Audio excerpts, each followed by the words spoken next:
Hello guys இனி நம்ம பார்க்க போற இனிமே I written from the death episode 3 தான். மறக்காம கீழ லைக் பண்ணுங்க. அப்படி நீங்க மத்த எபிசோட்லாம் பார்க்கலையா கீழ டிஸ்கிரிப்ஷன்ல லிங்க் இருக்கும், போய் செக் அவுட் பண்ணிக்கோங்க. அப்படி நீங்க சப்ஸ்கிரைப் பண்ணலையா சப்ஸ்கிரைப் பண்ணிக்கோங்க. சரி வாங்க நம்ம டைம் வேஸ்ட் பண்ணாம எபிக் குள்ள போகலாம். எபிக்கோட ஸ்டார்டிங்லயே லின்சன் அங்க பயங்கர வசமா அங்க மாட்டிட்டு இருப்பான். ஏன்னா அவன் முன்னாடியே அந்த 3 விங் லயனோருக்கு பின்னாடி பார்த்தா அவனோட தம்பிக்காரனும் அங்க பார்த்தா ஒரு பயங்கரமான அட்டாக்கை ஜெனரேட் பண்ணினே சொல்றான். லின்சன் நீ வந்து இந்த லைன் கூட பயங்கரமா உன்னோட டைம் என்ஜாய் பண்றா இப்படின்னு அவனும் ஒரு பயங்கரமான அட்டாக்க லின்சன் மேலயும் பண்ணிடுறான். இதனால லின்சனும் அப்படியே உறைஞ்சு போயிடுறானா. இதை பாக்குற லைனும் நம்ம லின்சன் வந்து ஏதோ தாக்குறான் அப்படின்னு நினைச்சு நம்ம லின்சனை பயங்கரமா தாக்கி விட்டது. இதனால லின்சனும் தூரமா போயிடுறாங்க. ஒரு பயங்கரமான புகை மூட்டமும் கிரியேட் ஆயிடுது. நெக்ஸ்ட் சீன்ல அந்த சோல்ஜரை தான் காட்டுறாங்க. அவனும் லின்சனை தேடினே இங்க வரைக்கும் வந்திருக்கான். மாஸ்டர் நான் வந்து இங்கதான் அவனை பார்த்தேன் கடைசியா, ஏன்னா அவன் இங்கதான் வந்தான். அதுக்கப்புறம் அவன் காணாம போயிட்டான். நீ வந்து கொஞ்சம் ஜாக்கிரதையா இரு, ஏன்னா இதுக்குள்ள ஏதோ ஒரு பயங்கரமான பீஸ்டோட ஆரா வந்து எனக்கு வந்து இருக்கு. இதுக்கப்புறம் இவங்களும் நம்ம லின்சனை எப்படியோ தேடி கண்டுபிடிச்சாங்க. லின்சன் பார்த்தா அங்க உறைஞ்சு போன நிலைமையில கிடக்குறான். நம்ம வந்து லின்சனை எப்படியாச்சும் காப்பாற்றணும். அவன் உறைஞ்சு கிடக்குறான். அவன் வந்து ஒரு பொய்க்காரன். அவனுக்கு வந்து நம்ம எதுக்கு ஹெல்ப் பண்ணோம். ஆனா அதுக்குள்ள பிளட் எல்டரும் அவரோட பவரை யூஸ் பண்ணி அங்க இருக்க கல்லெல்லாம் நகர்த்திட்டு வெளில வந்து சொல்லுது,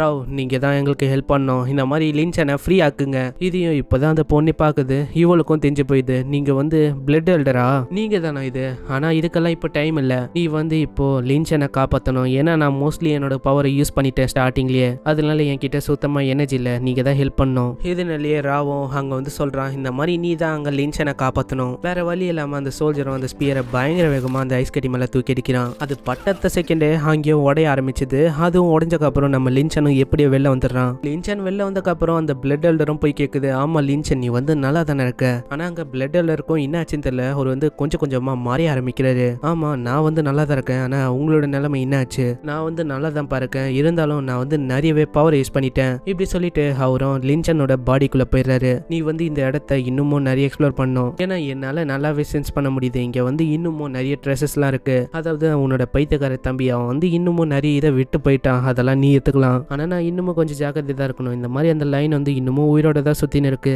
அதுக்குள்ளேயே ராவம் வந்து கேக்குறா, மிஸ்டர் வீரன் நீங்க வந்து இங்க என்ன பண்ணிருக்கீங்க. அங்க இதை கேட்ட லின்சனும் அங்க மொழிக்க ஆரம்பிக்கிறான். ஒன்னும் நான் வந்து என்ன சொல்றது. ஆனா அதுக்குள்ளேயே அங்க மழுப்பவும் ஆரம்பிக்கிறான். ராவ் நீங்க வந்து அந்த நிலாவை பாத்தீங்களா, அங்க பாருங்க நிலா அப்படின்னு நிலாவை காட்டி அங்க மழுப்ப ஆரம்பிக்கிறான். ஆனா அதுக்குள்ள என்னாச்சு தெரியல, அந்த இடமே அப்படியே அதிர ஆரம்பிக்குது. இப்பதான் நம்மளுக்கே புரியுது அது எதுனாலதான், அந்த லைனால தான். அந்த லைன் உரிமை இருக்கா. இதை பாக்குற அந்த சோல்ஜரும் சொல்றான், இதை வந்து நான் பாத்துக்கிறேன், இதெல்லாம் எனக்கு ஜுஜுபி இப்படின்னு அவனும் அந்த ஸ்பீரத்தின்னு பயங்கரமா தாக்கலான்னு போறான். ஆனா அந்த லைன் ஒரே ஒரு போடு தான் போகுது. இதனால பயப்புல அந்த செவருல போய் இச்சுக்கிறான். அந்த செவரும் அப்படி உடைஞ்சது. என்னை வந்து மன்னிச்சிருங்க, இந்த மாதிரி அந்த லைன் வந்து ரொம்பவே ஆக்ரோஷமா இருக்குன்னு நினைக்கிறேன். இப்படி இவங்களும் பேசின்னு இருக்க திடீர்னு அந்த லைனும் நம்ம லீச்சன் மேலேயும் ராவ் மேலேயும் அட்டாக் பண்ண ஆரம்பிச்சது. இதை பாக்குற லீச்சன் அவங்க தள்ளி விட்டுறான். திடீர்னு அவனோட பாடியிலயும் ஏதோ ஒன்று ஆக ஆரம்பிக்குது. திடீர்னு என்ன ஆச்சு தெரியல, அவனோட நெத்தியில ஏதோ ஒரு சிம்பிளும் வருது. அந்த சிம்பிள் வந்து அடுத்த செகண்டே அவன் மேல ஒரு காஃபினும் வந்தது. அந்த காஃபினும் ஆட்டோமேட்டிக்கா திறக்குது. அதுக்குள்ள ஏதோ ஒரு ஹெவன்லி ஹேண்டோ வந்து அந்த லைனை புடிச்சு போட்டு அப்படியே கொன்னுது. இதை பார்த்து நம்ம சோல்ஜரும் ராவும் ரொம்பவும் ஷாக் ஆயிடுறாங்க. என்னதுடா இது, இவன் எவ்வளவு பவர்ஃபுல்லா இருக்கான்னு. ஆனா அதுக்குள்ள லீச்சனும் அங்க அவனோட பவரை திரும்பவும் அப்சர்வ் பண்ண ஆரம்பிக்கிறான். இதனால இந்த காஃபினும் அந்த பவர்ஸோ திரும்பவும் இவனுக்குள்ள வந்தது. ஆனா ஒரு கட்டத்துல அவனோட பவர் வந்து உள்ள போக மாது, அவனாலையும் இழுக்க முடியல. இதுக்கு மேலே என்னால இதை திரும்பவும் உள்ள இழுக்க முடியல. இப்படி சொன்ன செகண்ட் அந்த பவர் மொத்தமும் அப்படியே வெளில வர அங்க இருக்க மவுண்டன் அங்க இருக்க கல் எல்லாமே உடைஞ்சது. இதை பாக்குற சோல்ஜரும் ரொம்பவும் பயந்து போயிடுறான். இந்த மாதிரி நான் நினைச்சது எல்லாமே கரெக்ட் தான், இவன் அந்த கிளானோட எங்களாடுன்னு இவனோட பவரை வச்சு என்னால சொல்ல முடியுது. ஆனா அப்புறம் தான் லின்சனே முன்னாடி பாக்குறான். அந்த காஃபினும் முன்னாடி கிடக்குது. இதை பார்த்து லின்சனும் ரொம்ப பயந்து போயிடுறான். ஏன்னா இவனோட கனவுல வர காஃபின் தான் இது. இது வந்து எப்படி என் முன்னாடி வருது, இதுதானே என்னோட கனவுல வருது. அப்போனா கனவு வந்து உண்மையா என்ன, கனவுல வரதெல்லாம் உண்மையாக நான் கேள்விப்பட்டிருக்கேன். நான் இப்பதான் என்னோட கண்ணாலேயே பாக்குறேன். அங்க ராவும் சொல்றேன், இந்த மாதிரி நீங்க என்ன காப்பாத்தினதுக்கு ரொம்பவும் நன்றி. அது இருக்கட்டும், இந்த மாதிரி சொல்ல போனா நான் தான் உங்களுக்கு தேங்க்ஸ் சொல்லணும். ஏன்னா நீங்க தானே என்ன காப்பாத்தினீங்க. என்னது அவ காப்பாத்தினால, இந்த மாதிரி நான் தான் உன்னை காப்பாத்தினேன். தேங்க்ஸ் சொல்லணும்னா எனக்கு தான் நீ சொல்லணும். சாரி சோல்ஜர், இந்த மாதிரி நீங்க தான் காப்பாத்தினீங்க, நான் வந்து சுத்தமா மறந்துட்டேன். சரி விட்டுரு வியான் அவனை, ஏன்னா இவன் வந்து பார்த்தாலே தெரியுது இவன் வந்து ஒரு நல்லவன் தான். ஏன்னா உன்னை தாராளமாவே நம்பலாம். ஏன்னா நீ வந்து நல்லாவே ப்ரொடெக்டிவா இருக்க. சரி அந்த லைன் வந்து செத்துருச்சு, நீங்க வந்து என் கூட வரீங்களா, இந்த மாதிரி நம்ம இந்த கேவை இன்னமும் எக்ஸ்ப்ளோர் பண்ணலாம். வரலாம், இருந்தாலும் வியானுக்கு தான் நான் முதல்ல ஹெல்ப் பண்ணோம். ஏன்னா வியானுக்கும் நிறையவே அடிபட்டிருக்கு. நீ என்ன பண்ணு, வெளியில வா, வெளியில நான் வெயிட் பண்றேன். நான் எதுக்கு இப்படி சொல்றேன்னா இங்க நிறையவே ட்ரெஷர்ஸும் இருக்கு. அதுக்கும் மேல நம்ம வியான குணப்பத்திர மாதிரி ஏதாச்சும் கூட கிடைக்கலாம். ஓ நீ வந்து எனக்கு ஏதாச்சும் கொடுக்க ஆசைப்படுறியா, அப்போனா நீ வந்து நீ எனக்கு குத்துற, நீ வந்து என் கூட ஏந்துட்டா இந்த மாதிரி நம்ம ரெண்டு பேருமே ஒன்னா நம்மளோட ஜேர்னியை கண்டினியூ பண்ணலாம். இதையும் நம்ம லீச்சன் அங்க மும்முரமா அங்க கேட்டுன்னு இருக்கான். அப்புறம் தான் அவனுக்கே நோட்டீஸ் ஆகுது இந்த மாதிரி ராவ் வந்து என்ன சொன்னாங்க, அதாவது அவங்க வந்து என்னைய அவங்களுக்கு ஒப்படைக்க சொன்னாங்க, அப்போனா நாங்க 2 பேருமே ஒன்னா இருப்போம்ல, இதுவும் நல்லா இருக்கு அப்படின்னு அவனும் ரொம்ப சந்தோஷமாயின்னு இருக்கான். இதுக்கப்புறம் ராவும் அந்த சோல்ஜரும் அங்கிருந்து போக ஆரம்பிக்கிறாங்க. நெக்ஸ்ட் சீன்ல அவனும் அந்த லேக் கிட்ட வந்துடுறான். அங்க பார்த்தா இன்னமும் நிறைய ஸ்பிரிச்சுவல் எனர்ஜிலாம் இருக்கு. ஆனா இன்னும் ஒண்ணு, இந்த மாதிரி ஃபர்ஸ்ட் இந்த ஸ்பிரிச்சுவல் எனர்ஜியோட இதோட பவர் வந்து கொஞ்சம் கம்மியா இருக்கும். இதனாலே அவனும் அங்க கல்டிவேஷன் பண்ணி அது எல்லாத்தையும் அப்சர்வ் பண்ண ஆரம்பிக்கிறான். இதனால அவனோட QIயோ அவனோட கல்டிவேஷன் லெவலோ அங்க வந்து ரொம்பவும் அதிகமாக ஆரம்பிக்குது. அதுவும் 3 நாளைக்கு அவன் அங்க பண்ணின்னு இருக்கான். இவன் வந்து இவனோட கல்டிவேஷன் லெவலை ஏத்துனனால இவனோட QI டார்க் கார்டியன் மோட் அதுவும் ஆக்டிவேட் ஆயிடுது. இது கூடவே இவனுக்கு ஒரு ஸ்கில் கிடைக்குது, அபர்டிங் பால். இதே மாதிரி போல பவரை அப்சர்வ் பண்ணி 1 வாரம் ஆயிடுது. இதுக்கப்புறம் அவனும் அந்த பவரை டெஸ்ட் பண்ணோன்னு அவனோட கை அங்கு வானத்துல தூக்குறான். இவன் தூக்குன அடுத்த செகண்டே அந்த கல்லும் உடைஞ்சு அப்படியே லின்சன் மண்டையில வந்தது.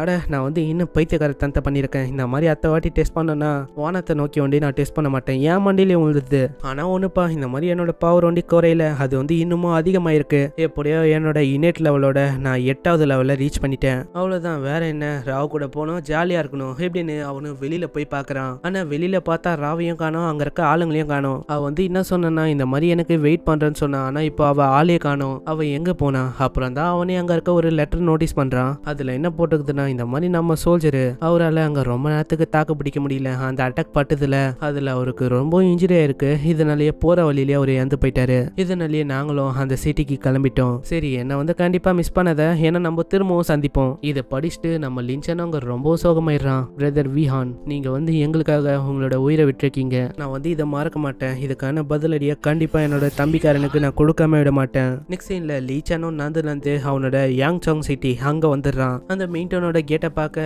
இப்போதான் இவனுக்கு ஒரு புத்துணர்ச்சியா வருது.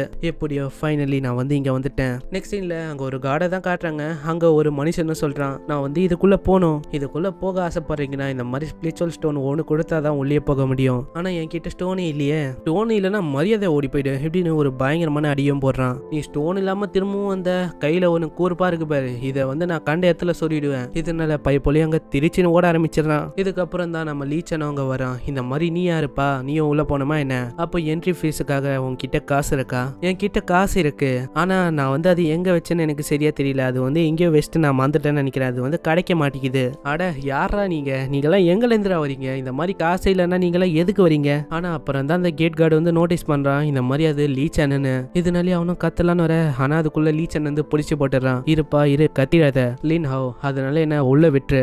இதனாலேயே அவனும் அங்க ஒத்துக்கிறான். அதுக்குள்ளேயே பின்னாடி இருக்க கார்டும் அங்க வந்து கேக்குறான், ஆமா நீங்க 2 பேரும் அப்படின்னா ஒட்டின்னு பண்ணிருக்கீங்க.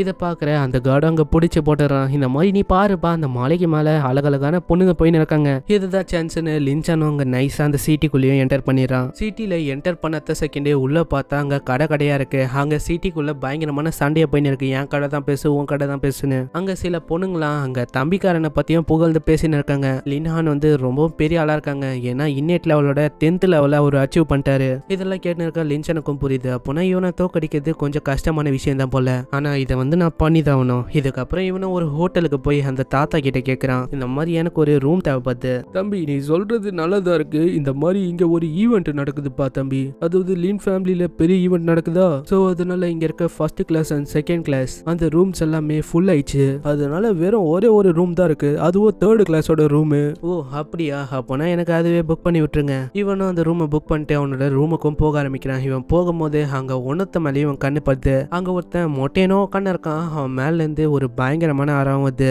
இவன் மேல ஒரு கில்லிங் ஆறாவது. எனக்கு நான் கொஞ்சம் ஜாக்கிரதையா தான் இருக்கணும், ஏன்னா இந்த ஊரு கொஞ்சம் கொடூரமா இருக்கு. இப்படி இவன் சொல்றதோட இங்க இந்த எபிசோட முடியுது. இந்த மொட்டையன் கிட்ட ஏதாச்சும் தகராறாகுமா, அதுக்கும் மேல நம்ம ஹீரோயினை வந்து இவன் எப்படி கண்டுபிடிப்பான். இதுல வந்து லவ் ஸ்டோரியா இருக்கு, ஆக்ஷனும் இருக்கு, எல்லாமே இருக்கு. சோ அதனால நீங்க கவலையப்படாம எல்லா எபிசோடும் பார்க்கலாம். சோ பிடிச்சிருந்தா மறக்காம கீழே ஒரு பச்சை கலர் ஹார்ட்டினை போட்டுங்க, ஏன்னா நீங்க ஹார்ட்டினை போட்டா இந்த சீரிஸ் வந்து உங்களுக்கு பிடிச்சிருக்குன்னு நான் ஏத்துக்கிறேன். அப்படி போலனா பிடிக்கலன்னு ஒத்துக்கிறேன். மறக்காம லைக் பண்ணுங்க, சப்ஸ்கிரைப் பண்ணலையா சப்ஸ்கிரைப் பண்ணிக்கோங்க. இவங்க இந்த வீடியோவை இங்கே முடிச்சனால நானும் இந்த எபிசோட இங்கே முடிச்சுக்கிறேன். உங்களை நெக்ஸ்ட் எபிசோட்ல சந்திக்கிறேன். அது வரைக்கும் sayonara.